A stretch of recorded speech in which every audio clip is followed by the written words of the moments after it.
And welcome on into another season preview show. I am Terry. On my left, we have a newcomer here, JD underscore Hockey Talks. Dave, you can find him on Twitter there. He hosts a Ottawa Senators podcast, talking all things Ottawa Senators. So I'm glad you could join us here on the Ottawa Senators preview show. Thanks for And I having me, look guys. I forward to appreciate it. hearing your opinions. Yeah, I look forward to hearing your opinions on the Senators offseason. We will jump right into it here and start with the first segment here, which is additions and subtractions here for the Senators in this offseason. And when you look at it here, the biggest thing is subtracting DeBrincat in the trade, replacing him with Kubalik, and then also Tarasenko there. And of course, letting Cam Talbot go and signing Jonas Korpisalo. I think that's a great move for Ottawa. Talbot showed signs in Minnesota that he was losing it a bit. And then, of course, the Wild traded for Marc-Andre Fleury, and all of a sudden Talbot looked great again. But I was ready for the Wild to move on. It didn't work out in Ottawa for his season, so Jonas Korpisalo signed for a 5-year deal here. So he is the number one, finally, his first clear-cut starting job here in Ottawa. So the offseason, I think it's kind of about even overall. I do really think losing Alex DeBrincat hurts, but Tarasenko still has some left in the tank. Kubalik has upside, and I do think swapping Korpisalo for Talbot is the right move here for the Sens. Dave, we'll go to you first. What do you think here about the additions and subtractions for the Sens? Yeah, so long term, Alex DeBrincat is the better player, of course. But I think immediately we substituted his point production with Tarasenko and in the trade with Kubalik as well. We also didn't have Josh Norris last season. So we've covered the points that DeBrincat, put in for us. As far as goaltending goes, Cam Talbot goes from an all-star in Minnesota, and he comes to Ottawa, and he didn't have the best defense in front of him, admittedly, but I do think we significantly upgraded with, getting Korpisalo in there. It's going to be interesting if everybody can stay healthy with like Chikrin and stuff like that playing. If he can play, 70 games this season, which is what we're hoping for at least. If we can keep a healthy lineup, I think we're looking a lot better this season. Yeah, for sure. Ryan, what do you think about the additions and subtractions here for the Sens? Well, the goalie situation I think is pretty interesting here, and Korpisalo he was on loan to the Rangers, and basically like he ends up here, and then Cam Talbot goes to LA. So there's an interesting exchange of goalies going on here. It's interesting that I'm sorry, I'm mixing up teams here. Korpisalo was with LA, so there's back and forth of goalies going on here, and it's worth noting the Kings didn't want Korpisalo, so that is a little bit of a point against them. There you can look at statistics, and Korpisalo is leading in the expected goals against average category. He's number one in the league, so there's in above expected goals. So there's some really positives about him. And also, it's sort of interesting that he's coming to play with Forsberg, who was his former teammate in the AHL. So there's a lot of this serendipity going on, and there's some positives and there's some minuses. We'll see what happens, but there's a lot of interesting things going on with the goalies. Obviously, they lose a lot with DeBrincat. Kubalik is a guy, in his rookie year, he scored 30 goals with the Blackhawks. So there's a lot of potential there. We'll see how this shakes out. But I think this is a team that's on track to make the playoffs. They've been on rebuilding for a long time, and they're ready to make the playoffs. And it looks like they're still on track. And we'll get into that when we talk about their prospects ahead. Awesome. Moving on to the next segment, upcoming free agents. And the Sens have a nice short list here compared to some other teams that have much longer lists. Tarasenko, UFA, Parker Kelly, a UFA, Dominic Kubalik, a UFA. The two guys in defense, they're RFAs. I'm sure they will get signed. And then two RFA goaltenders as well. So for me, the Sens in the offseason, main thing that they should be getting done, I think, is getting Jake Sanderson signed. And then look at how Tarasenko and Kubalik did this year and see if there's willingness to resign. But the cap is supposed to go up approximately 5 million this year. So the Sens will have more cap space to work with. Free agents, they may move on from Tarasenko, may move on from Kubalik if things don't work out. There'll be other players out there for them to look at. Ryan, we'll go to you second this time. What do you think about the upcoming free agents here for the Sens? Who should they be focusing on re-signing this offseason? Yeah, the name that jumps out, I totally agree. It's Jake Sanderson, and basically he's coming out of his entry level contract, and he's going to get paid. Like he's not the same, maybe not the same player as Rasmus Dahlin, but his agent's going to try for that type of contract. And he's this 21-year-old defenseman, and the expectation, he's meeting and exceeding the expectations. So I think he's going to get traded. He's going to get paid, and the Senators have made every indication that they're going to pay him. So I think that's going to be the case. I think Brandstrom is a good defensive component, and the indication from my understanding, is that he will probably stay with the team as well. They've got a really good young core of defensemen, and it looks like he's part of it. I don't know about Tarasenko and Kubalik if they stay or not. Yeah, for sure. Dave, what do you think about the upcoming free agents here for your Sens? It's a pretty short list compared to other teams. So what do you Yeah, think absolutely. the main? Obviously, the number one thing is Jake Sanderson. He's gonna be going for long term and big bucks. He's gonna be a stud in the league. He's already outperformed a lot of veterans. He's so good.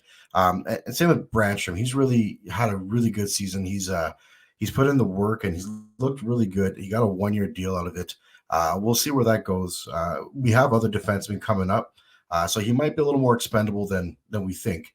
As for Tarasenko, I think Tarasenko chose Ottawa because Ottawa's on a forward trajectory as far as winning goes. Like they're going to be a pretty good team, and he's playing for next season. So he wants to look good, wants to put up the numbers, and then he wants to test the free agency market again, is what I'm assuming.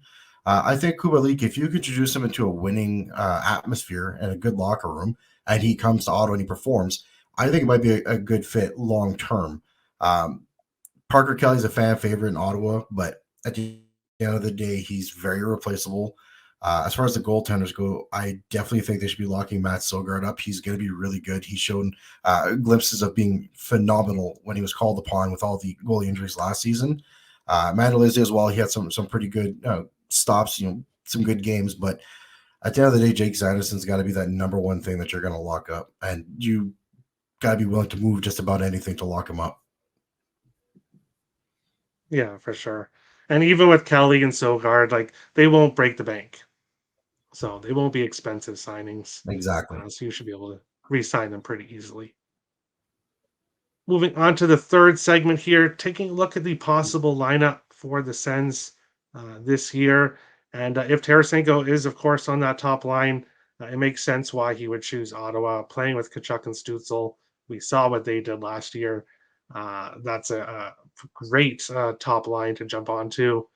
Giroux, Norris, Batherson, pretty good second line as well.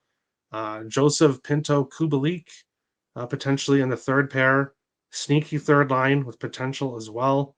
The fourth line, I'll be honest, I don't really know a whole lot about those guys. I'm sure Dave, you'll have some more information here. But defensemen, that's where it's kind of the issues kind of lie here in my thoughts. They got some offensive skill, but we saw that goalies have had issues in Ottawa recently. Of course, Gustafson looked like a completely different goalie leaving Ottawa, going to Minnesota.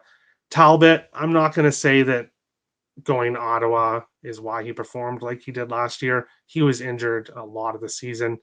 Like I said, he was heading downhill after leaving Minnesota. But I think Ottawa's defense, if they can take that next step forward, especially defensively, then it'll be a good spot here for Korpisalo in his first year.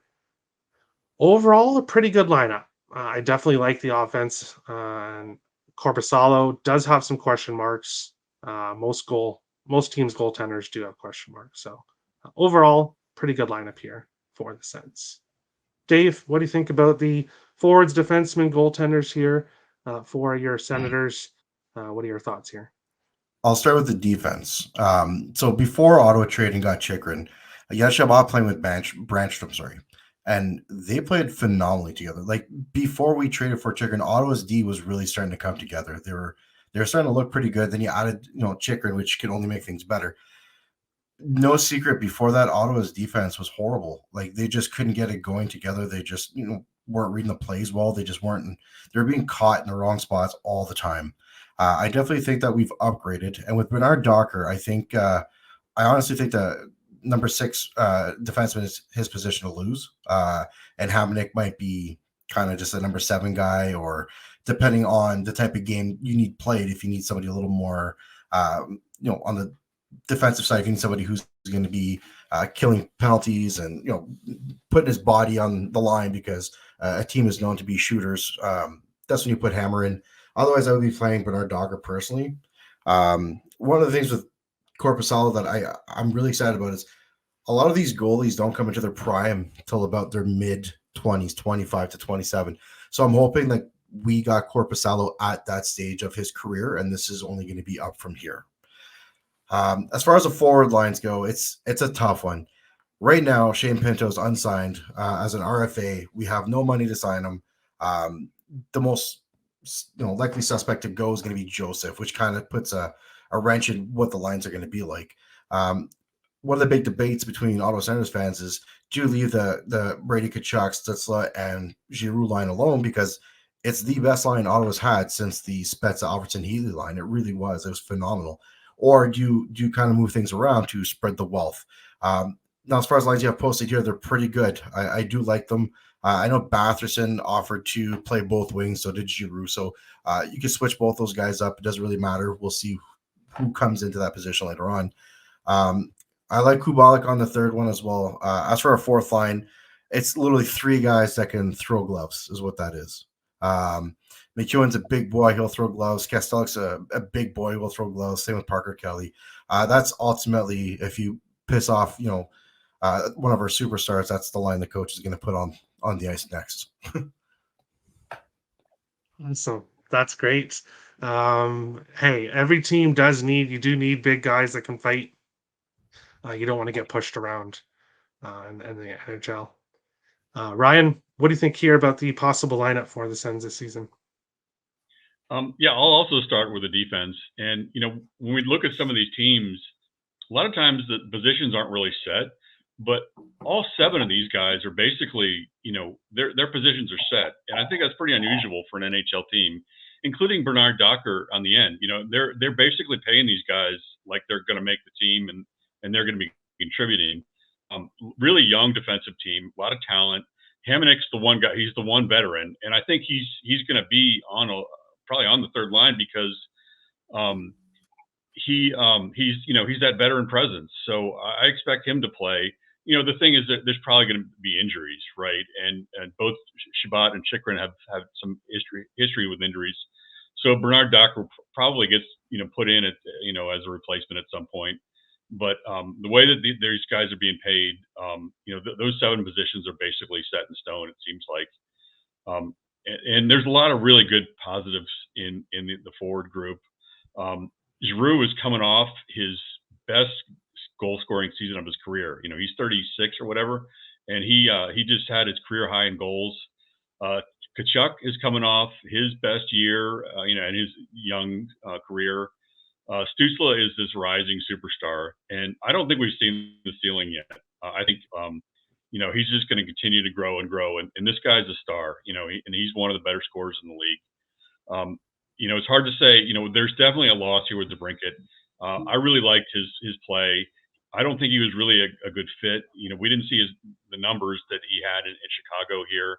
And it's really not, it's not an even trade-off, right? When you trade for Kubalik with Brinket, but they get a conditional first-round pick, a fourth-round pick, and it's also a money thing, right? He basically signed. Um, Brinket signed with the Red Wings for $7 million a year, and the alternative was for the Senators to pay him $9 million a year. So it was really a money thing. And I think what happens is the Senators probably aren't interested in using that conditional draft pick to sign a draft pick. They're probably going to use it in a trade. They're probably going to be looking at the trade deadline to add one. I think they're a win now team, and they want to win, and they want to make the playoffs this year. So they're probably going to use that first round pick and maybe trade someone else and pick up someone closer to the trade deadline. Awesome. Dave, is there anybody that you think should be traded in a package don't with like I the said, first? I definitely think Joseph, like I said, has to go. At the end of the day, we don't have any money left. We are to the cap. So we need to extend Pinto. From what I'm hearing and what we're reading, Ottawa and Shane Pinto are not even close to a deal. So again, it's going to be probably going to be something short term once we move money out. It's going to be something short term with a promise to kind of, hey, you're not give us 2 years, let us try and win, and then we'll give you that big money contract. But I'm thinking he's probably asking for about 4.5. What I'm thinking.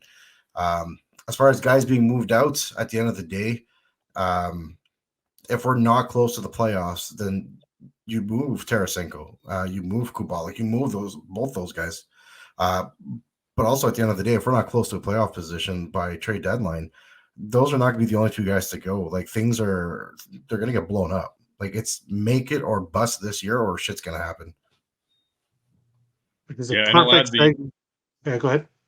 I'll add the Senators have a new owner now, so I think the GM is on the hot seat. And I also think DJ Smith may be on the hot seat as well if they don't start out quick.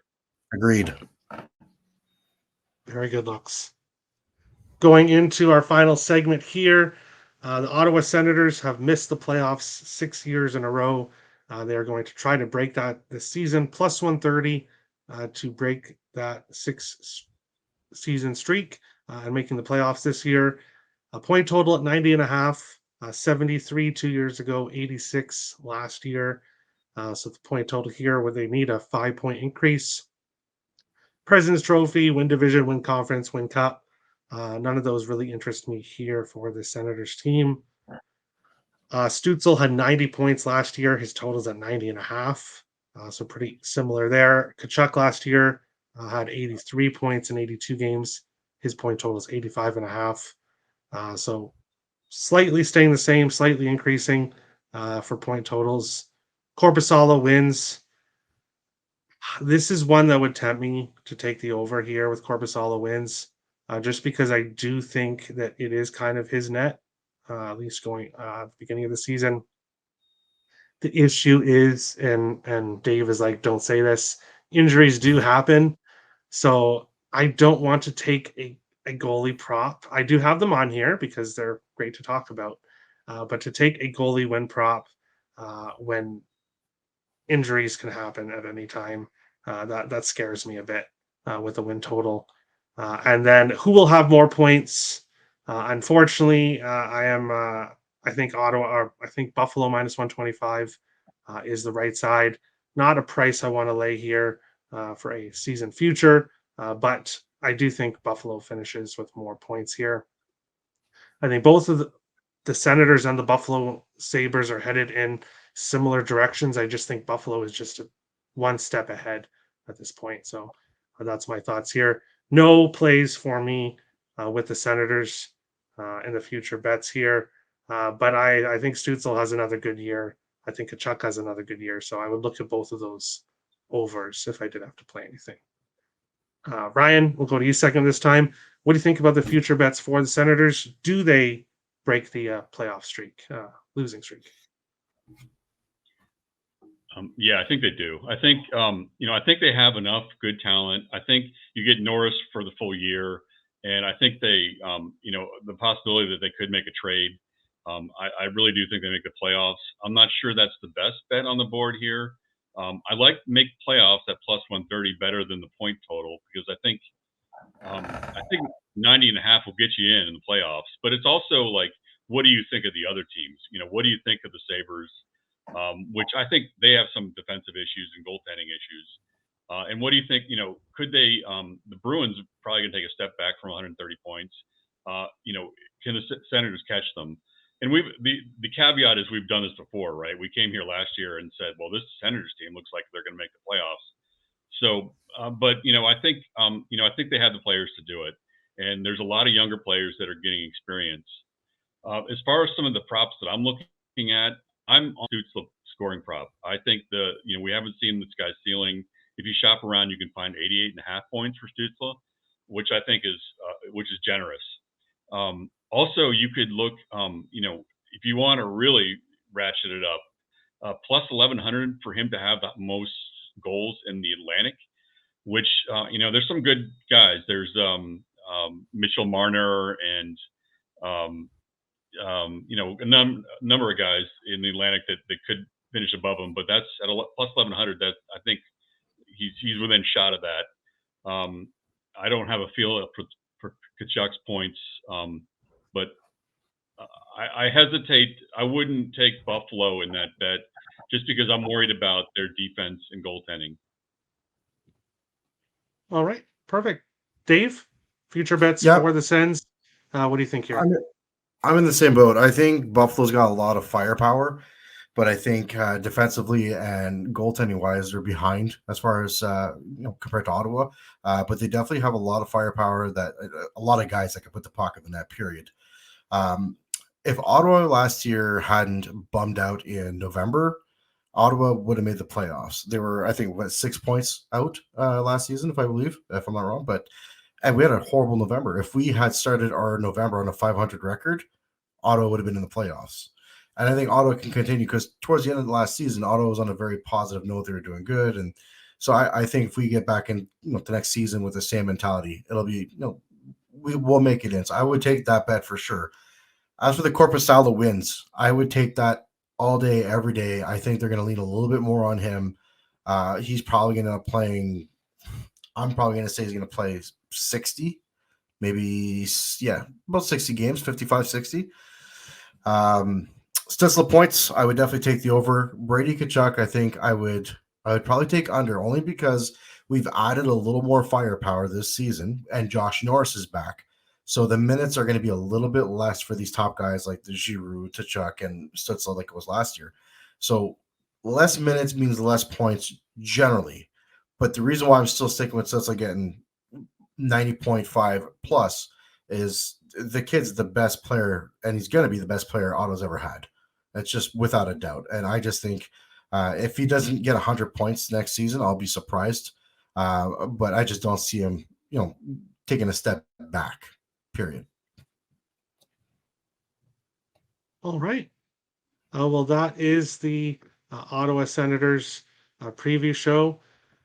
Thank you, Ryan, for joining me again. Thank you, Dave, for joining me as well. Don't go anywhere because we do have somebody else coming to talk about the Ottawa Senators. So don't go anywhere.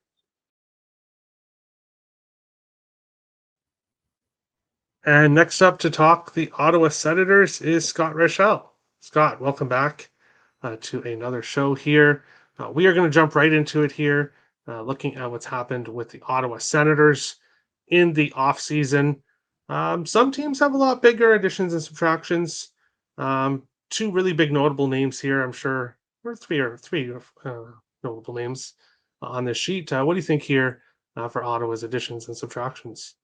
Well, obviously, the biggest name on that list or the most relevant is going to be DeBrincat. I think that's pretty safe to say there because he had a solid year last year when he was with Ottawa. But you're looking at who they ended up trying to get to replace him, and they ended up getting Kubelik, and they got Tarasenko. Now, Tarasenko was a rental for the Rangers, and he was, for the most part, meh. I feel like most people were kind of underwhelmed by how he played with the Rangers. He had some moments, but for the most part, wasn't that big of a factor. Kubelik's a talented young player, but at the same point, I think we know that it's definitely a downgrade compared to what DeBrincat is.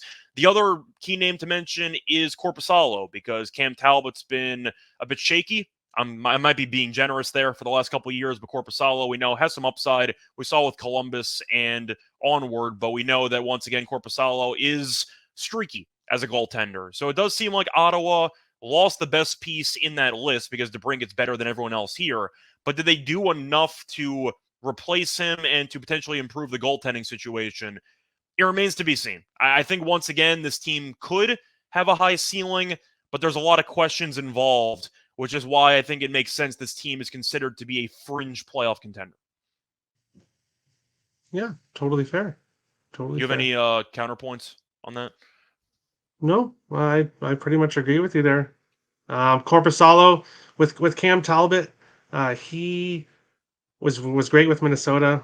Of course, if you watch my Minnesota video I have on the channel, I went over Cam Talbot's trade and how that was an amazing decision by Bill Guerin to make at the time, and it's totally worked out for the Wild. So I love that, and I'll talk more about Cam Talbot in the LA Kings show later on.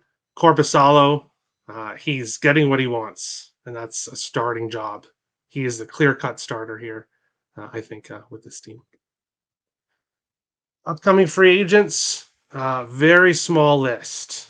Ottawa's got most of their players here signed for the next few years, but there's a few names on here.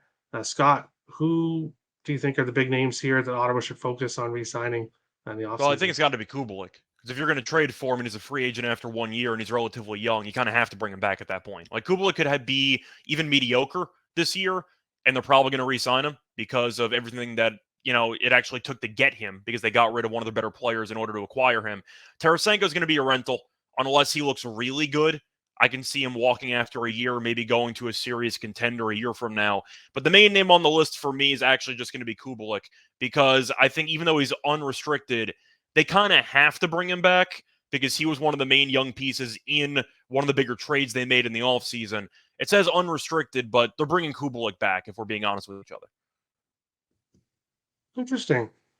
Yeah, I think if in the next offseason, if they have, obviously the cap is supposed to go up 5 million, so they'll have a little bit more cap room. And if Kubelik doesn't get off to the best season, I could see them moving on and upgrading if he doesn't have a good year.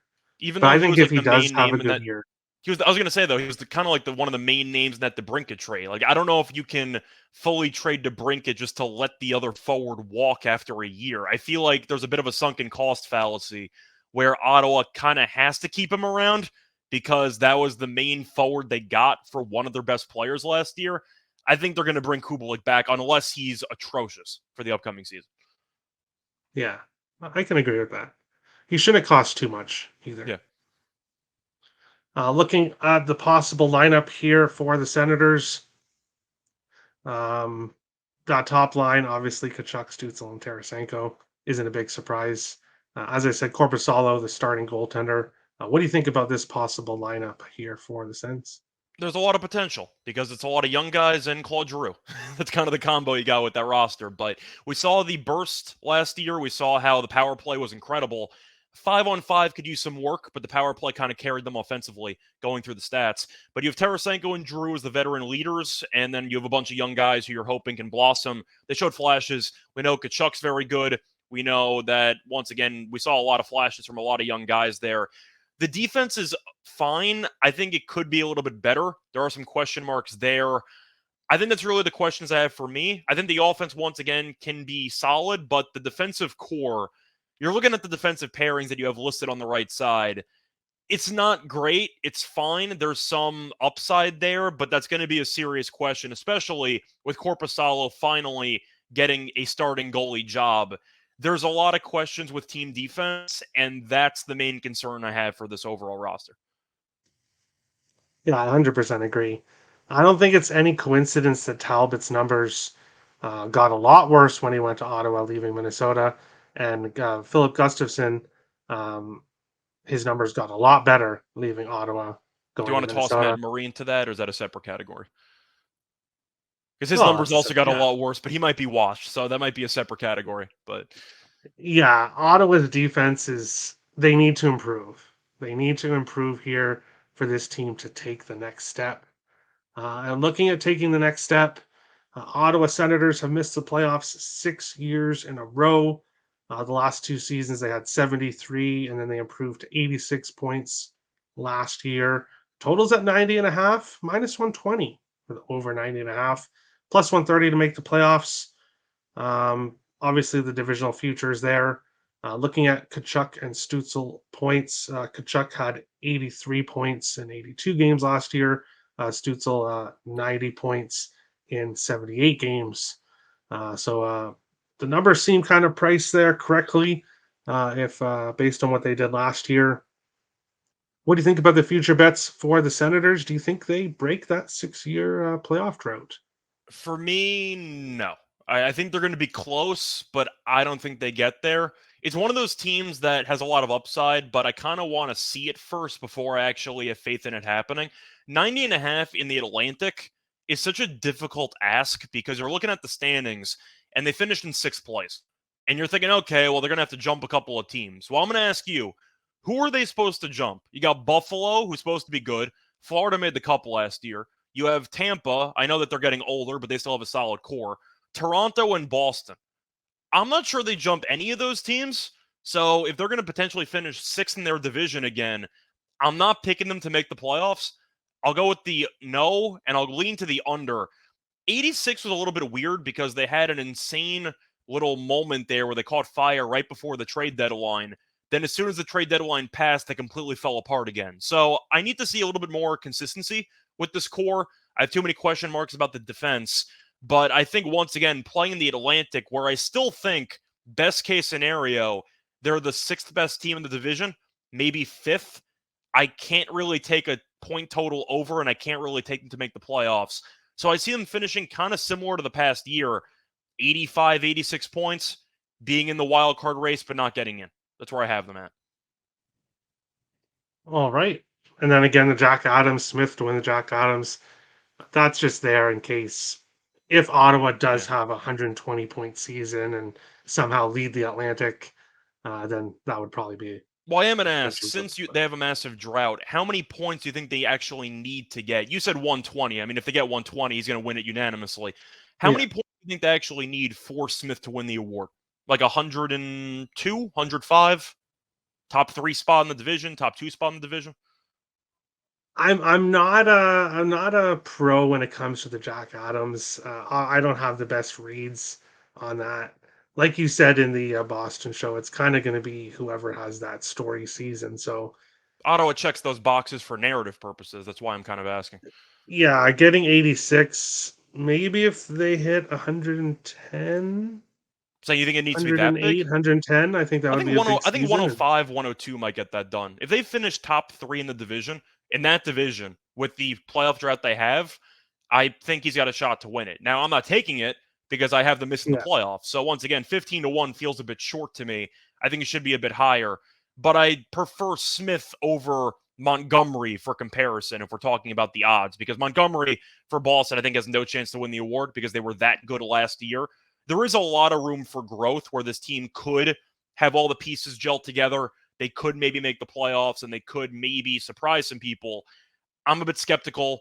Maybe they'll buy at the deadline and they'll get some nice pieces that they need for reinforcements. But once again, with such a young core, both on offense and defense, and Tarasenko being a borderline first-line winger, when we saw him with the Rangers last year and with St. Louis, and he really didn't look great. It looked like he took a step back or two, and he's had injury issues in the past. I just have too many questions. I'm still going to lean to the under, so I'm out on Smith to win the award, and I still think Ottawa's going to be a competitive team, but not good enough to make the playoff picture. If they were in the Metro, maybe, but they're not, and that's the problem. All right, final question before we head on out. Who will have more points this year? Buffalo minus 125, Ottawa minus 105. Obviously, you don't have to have a bet for that, but Buffalo, Ottawa, two really similar teams. Who do you think will finish out on top? A lot of it might come down to the young goaltending for Buffalo, but if you believe in the youngster, then you're obviously going to take Buffalo because they check every other box. I'm going to take Buffalo, simply put. I know what Korpisalo is. He can be, once again, a pretty steady 1B goalie from what we've seen before. I don't know if he's ready for the 1A leap. Like, that's kind of the problem here. They put a lot of eggs in that basket. You have Forsberg as the backup goalie, who's okay. I don't think anybody's thrilled with him, but he can be fine at times. But I think Buffalo, once again, the only piece they were missing for all these years was the goaltender, ever since Ryan Miller left. And they finally got somebody. Ironically, they had Ullmark, but he became a Vezina guy after he left. But still, I have faith in the young goalie. I think he's going to be really good. The offense was great last year. We know how talented that actual core can be. They fell apart down the stretch, Buffalo, but they still finished with 91 points. I think Buffalo minus 125 is actually pretty generous. I think it should be closer to 150, maybe even higher than that, 175, because they showed once again they were right there and they might have found the goalie they needed. They just have less question marks to me than Ottawa does. I think 125 is my favorite bet here with Buffalo. It feels very cheap with that current line. Yeah, I totally agree. I think because they finished similar last year, I think that's why the odds are there. But there's definitely some an edge there. You can in that save the one. rest of it for your Buffalo preview. But once again, it's just a matter of Buffalo for me being the type of team I would pick to make the leap, because they had one massive flaw, and it seems like they found an answer towards the end of the final month last year. You're looking at Ottawa, and a lot of the questions involve the defense. Did they address really any of those question marks? Like, I feel like the defensive core is okay, but it's still quite, of a gamble. And Korpisalo being the goalie is still iffy. So I like Buffalo more than Ottawa, just based on my overall team assessment. All right, perfect. And that is the Ottawa Senators 2023-2024 season preview show. Thank you, everyone, so much for watching this NHL season preview show. Make sure to hit the like and subscribe buttons as we continue on breaking down all 32 NHL teams, which will lead to the regular season when the Getting Wild with Terry and Friends NHL betting show will return. Thank you, everyone, for watching. Of course, make sure to follow everyone in the description below that was on today's show to show them some support. Thank you, everybody, for watching, and we'll see you on the next show.